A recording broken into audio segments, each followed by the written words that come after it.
Então, esse índice de articulação é o que eu já expliquei para vocês, não preciso, não vou repetir, tá? Então, aqui vocês estão vendo uma medida desses índices, né, com palavras da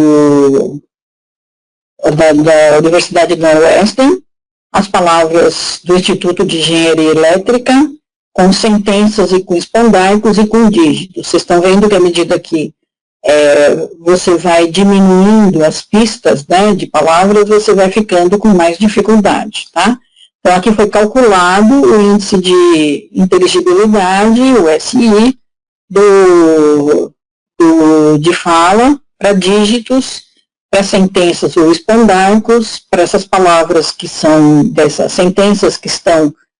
Na verdade, esse aqui é o Instituto de Engenharia Elétrica dos Estados Unidos, eles têm um grupo de sentenças que eles usam para avaliar telecomunicações, tá? E aí eles também utilizaram essa lista de sentenças e as pessoas nessa lista têm que reconhecer alvos, 4 palavras ou 5 palavras alvo em cada sentença. Então eles fizeram o cálculo aqui e usando as palavras de listas de palavras comuns que tem da Universidade de Northwestern. Aqui vocês estão vendo, ó, sem aparelho, como é que seria o reconhecimento de fala deste paciente, com aparelho, como é que fica, tá? Então, vocês estão vendo que aqui ele não conseguiria detectar nenhum sinal de fala, e usando com o aparelho auditivo, ele já começa a responder para alguns sinais.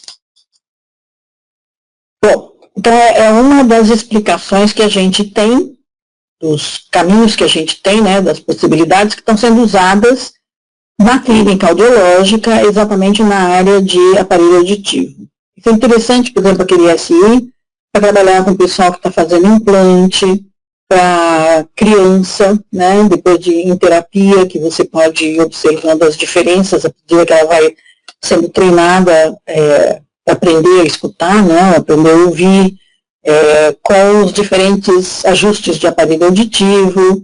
Então, é um recurso a mais que a gente tem usando material de fala.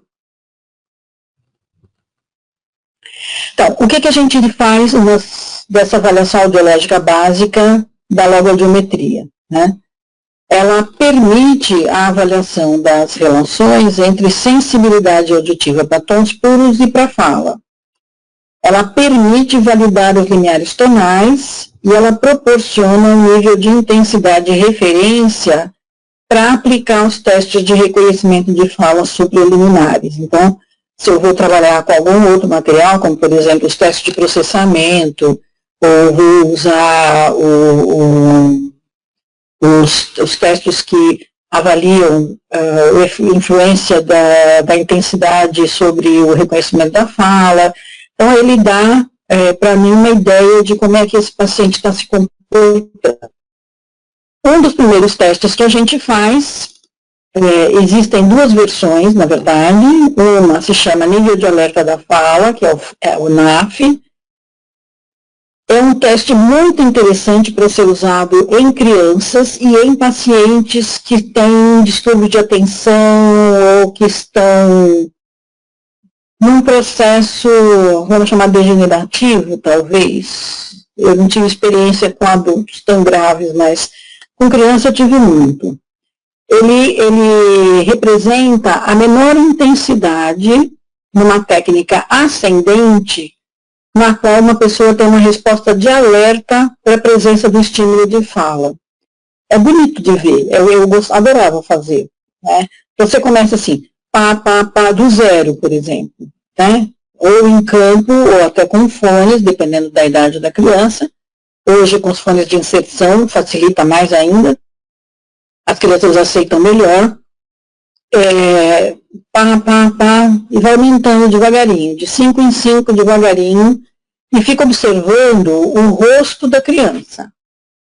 Na hora que ela tem uma resposta, como se ela para, como que diz assim, tem alguma coisa nova, tem uma coisa diferente acontecendo aqui em volta. O que é? este momento, este valor, né, em que ela tem essa resposta de alerta ou essa postura de atenção, você anota, porque não dá para repetir. Por quê? Porque não é mais novidade. E criança, ela fica interessada pela novidade, ela quer saber o novo, ela quer saber o que tem de diferente. Tá? Então, não dá para você ficar repetindo para ver se a criança mantém a mesma resposta. Você pode até, no mesmo dia, nessa mesma sessão, repetir essa testagem, mas não em seguida. Ela é muito útil na avaliação infantil, ajuda muito, eu trabalhei muito com criança com esse teste. E como material que você pode usar o papapá, que é uma coisa que chama a atenção da criança.